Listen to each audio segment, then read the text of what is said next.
Alors, contrairement à ce que certains voudraient nous faire croire, notre temps de cerveau disponible ne pédale pas toujours dans le vide. Non, non, il nous arrive même de le mettre face à des œuvres fortes et engagées.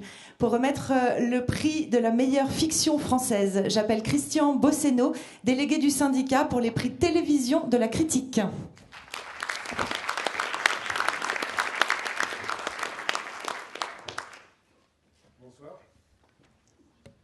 Comme le temps passe, voilà déjà la 9e édition de nos prix télévision de la critique qu'on avait refondé en 2005.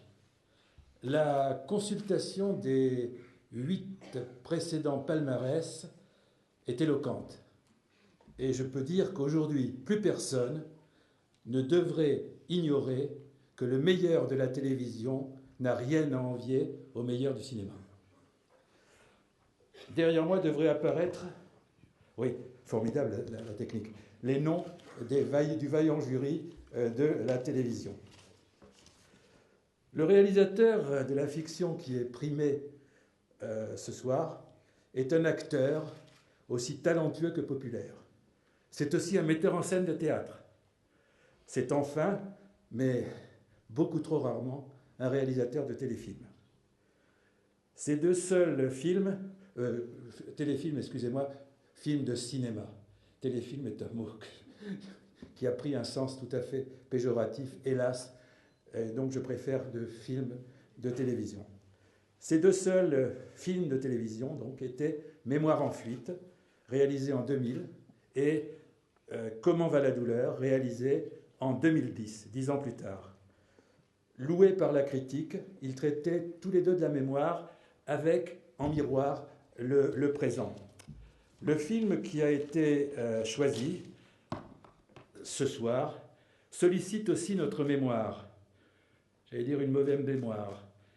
Superbement construit et photographié, il relate l'histoire, il retrace l'histoire d'un instituteur, Georges Guingouin. Celui-ci n'avait pas hésité à enfreindre les consignes du parti, de son parti, le Parti communiste français, et avait créé dès 1940, dans le Limousin, un maquis qui deviendra le plus grand maquis de France. On lui fera payer très cher sa liberté et son indépendance.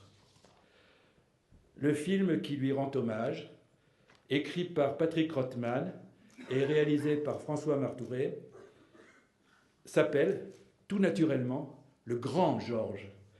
J'appelle le réalisateur et l'équipe du film à venir nous rejoindre sur la scène. Le Grand Georges de François Martouret, qu'on invite à venir nous rejoindre, ainsi que Michel Rothman, le producteur de Kik Productions, et les comédiens du film Xavier Gallet, Marie Denardo, Philippine Pierre Brossolette, Thomas Chabrol et Vincent Winterhalter.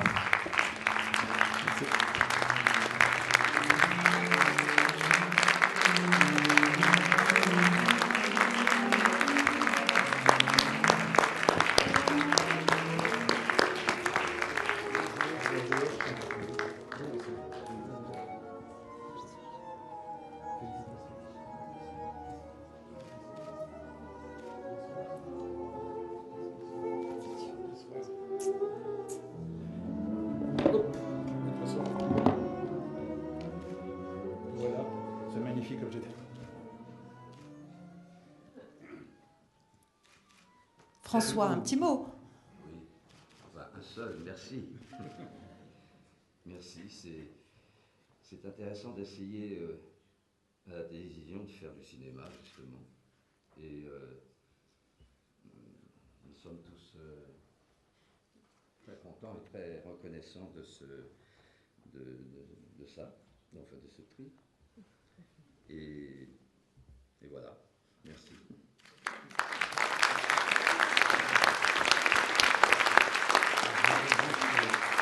Quelques mots de remerciement, puisque c'est quand même l'habitude. Alors d'abord, je voudrais remercier les jurés du jury. On a l'habitude de vitupérer la critique. On a souvent raison, mais là, je crois que pour ce soir, je ne suis pas trompé. Ils ont fait un bon choix, je crois. Je voudrais remercier aussi, comme on dit, ceux grâce à qui ce film existe. Alors, à commencer par François Martouret, j'en dirai un mot ensuite, mais France Télévisions. Et je voudrais citer un nom, il ne travaille plus à France Télévisions, mais qui était un petit peu à l'origine de ce film, c'est Jean Bigot, qui s'occupait de la fiction à France 2 à l'époque, avec Paul Zadgerman qui est là. Et puis ce film est passé ensuite à France 3, donc toujours avec Paul Zadgerman, Anne Holmes et Pierre Merle, et donc je tiens à les remercier. Quant à François Martouret, bon, évidemment, il a fait un bon film. Quand on fait ce genre de film, on lui dit toujours « Ah, c'est trop historique, c'est trop politique, c'est pas assez émouvant, c'est trop explicatif. » Et avec tous ses défauts, François a fait un très bon film. Donc je l'en remercie, avec évidemment toute l'équipe, les comédiens, et puis l'équipe de Cuir Production de la société, qui a été, je crois, très dévouée sur cette production. Merci à tous. Merci.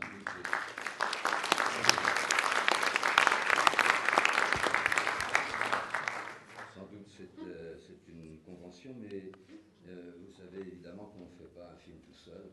Et évidemment, toute l'équipe qui a permis cette conjugaison de talents, plus ou moins orchestrés, animés, stimulés par un metteur en scène, un réalisateur, c'est cette sorte de choses assez étonnantes et grisantes de pouvoir justement écarter les bras pour convoquer tous ces talents et dire « je » tout le temps. Voilà. Donc, merci encore. Le Grand Georges de François Martouret, merci. Je vous invite à passer par là pour une petite photo, s'il vous plaît. Et pour remettre maintenant le prix du meilleur documentaire français, j'appelle l'une des membres du jury, mademoiselle France Atron.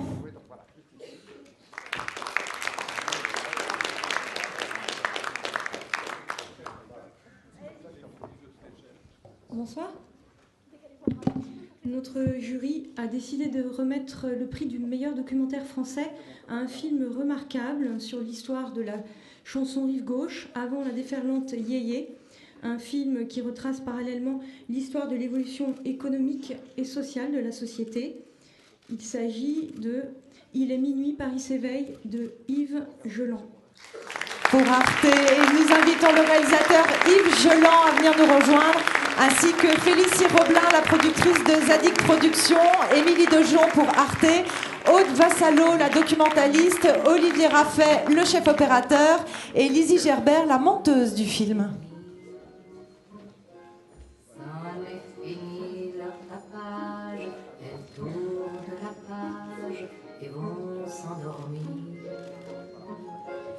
Mais un jour sans crier gare,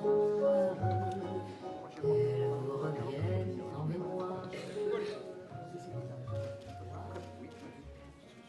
Je n'osais pas couper la parole à Cora Vauquer. 3 petites notes de musique qui vous font la nique et vont s'endormir, et un jour sans crier égale, elles vous reviennent en mémoire. Et ce film, d'abord merci beaucoup, merci à l'ensemble des membres du jury. Et ce film est né d'une conversation téléphonique il y a un peu plus de 10 ans à peine, mais enfin 10 ans quand même, avec Henri Gougaud qui témoigne dans le film. Et voilà, il m'a raconté que avant d'être conteur, avant d'être écrivain, avant d'être parolier, il avait été chanteur et qu'il avait débuté sur une petite scène en bord de Seine qui s'appelait l'Écluse, aux côtés de Barbara, de Francesca Solville, de Serge Lama, de Marie-Thérèse Aurin et beaucoup d'autres. Voilà. Et puis la conversation s'est poursuivie. Elle s'est poursuivie avec Félicie Roblin de Zadig Productions, qui est derrière moi. On n'a pas fait exprès avec les poids. On m'avait dit tenue de ville, alors du coup j'ai cherché la seule cravate que j'avais. Et ensuite la conversation a continué à se poursuivre. Il a fallu du temps pour convaincre. Et puis Arte nous a accompagnés, l'Institut national de l'audiovisuel aussi. Émilie Dejon de Arte est présente, de l'unité spectacle. Et puis on continue les conversations avec une documentaliste, Aude Vassalo, avec un chef opérateur, Olivier Raffet, ils sont là également. Et puis de longs mois durant dans une salle de montage avec Lizzie Gerbert.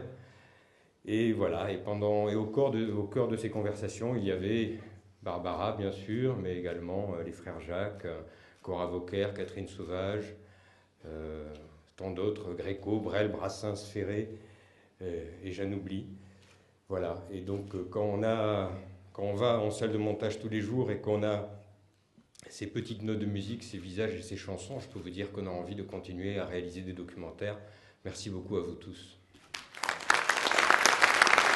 Merci. Il est minuit, Paris s'éveille. Je vous invite.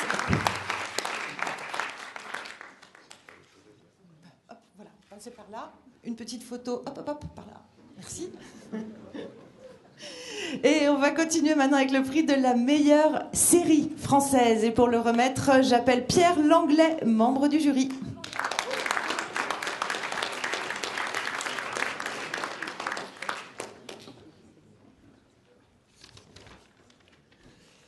Bonsoir. Il est de bon ton quand on parle de séries françaises, si l'on veut être cruel, de prendre l'air du bambin devant ses choux de Bruxelles, si l'on veut être magnanime, de prendre l'air du critique affecté, fier et modeste à la fois, qui reconnaît grand seigneur qu'il y a encore du boulot. Bref, l'enthousiasme critique sériel n'est pas un sport national. Et pourtant, au nom de tous mes collègues du jury, je dois l'avouer, n'en déplaise à cette longue tradition de lamentation, nous avons pris un grand plaisir à attribuer ce prix, parce qu'il y avait de la concurrence, du choix, de vraies belles séries françaises. De vraies belles séries françaises, ça fait bizarre de le dire, mais ça fait du bien. Celle qui a finalement obtenu le plus de suffrages restera sans doute dans l'histoire récente du petit écran français, comme une très rare claque en série, acclamée dès son très beau premier épisode, remarquablement mis en scène et interprété, une leçon esthétique intense et intrigante, qui prouve aussi que l'on peut intégrer, digérer nos modèles américains sans les copier bêtement. Une série qui n'a pas évité certaines critiques sur ses longueurs ou sa fin de saison 1 selon, mais qui fait aujourd'hui très justement la fierté de nos séries à travers le monde. La série française qu'on peut sortir pendant un dîner avec des collègues étrangers, puisqu'entre-temps, depuis sa diffusion chez nous en 2012, eux non plus n'en sont pas revenus. Le prix de la meilleure série est remis, vous l'aurez compris, aux Revenants. Les Revenants de Fabrice Gobert et Frédéric Mermoux, les réalisateurs. J'appelle également à nous rejoindre Jimmy Desmarais, le producteur pour Haut et Court, ainsi que la quasi-totalité des Revenants. Ils sont là et ils reviennent. Clotilde M, Céline Salette, Yara Pilartz, Yéna Thiam, Constance Dolé, Alix Poisson, Samir Ghezmi, Pierre Perrier, Grégory Gadebois, Guillaume Gouix, Jean-François Sivadier et Guillaume Marquet.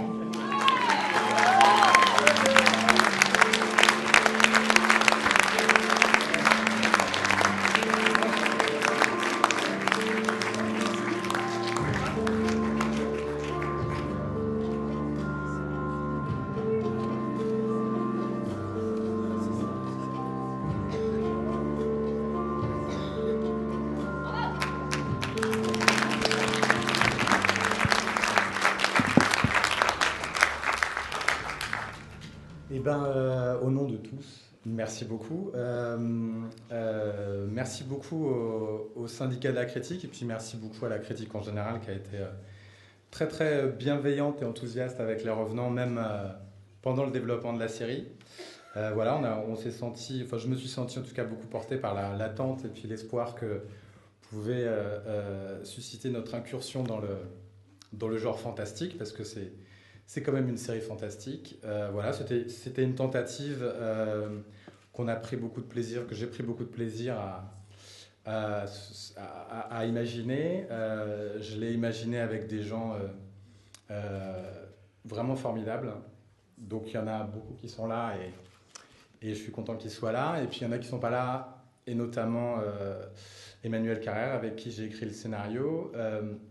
Patrick Blossier, avec qui Frédéric Mermoux et moi avons pu imaginer toute cette mise en scène dont Pierre parlait tout à l'heure. Voilà, la musique de Mogwai était absolument incroyable. Bref, j'ai personnellement pris beaucoup de plaisir, donc je suis très content si vous en avez pris. Et je ne peux que remercier déjà Robin Campillo, qui est à l'origine du film, Les Revenants, qui a été produit par Haut et Court, qui a eu la brillante idée, donc Jimmy Desmarais, Barbara Letellier notamment, d'imaginer qu'on pouvait en faire une série. Je remercie aussi beaucoup, je partage ce prix plutôt avec Canal+, qui a fait preuve de beaucoup d'endurance pour que ce projet voie le jour. Voilà, je pense que c'est formidable de se dire aussi qu'il peut y avoir des passerelles entre le cinéma et la télévision, et que tous les comédiens qui sont là, qui sont des brillants acteurs de cinéma, sont venus participer à ce projet. Voilà, et puis vraiment, je pense du fond du cœur, je suis très très content qu'ils soient là, parce que avec Frédéric Mermoux, on a eu vraiment beaucoup de chance de travailler avec eux, et puis qu'une série, c'est avant tout des personnages. Donc je pense que le prix leur revient beaucoup. Voilà. Donc, et puis merci encore, merci d'avoir voté pour nous, merci beaucoup.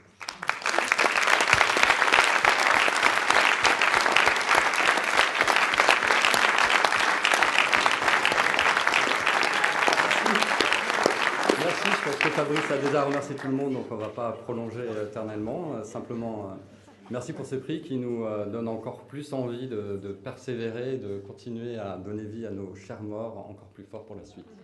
Merci. Merci à vous, les revenants.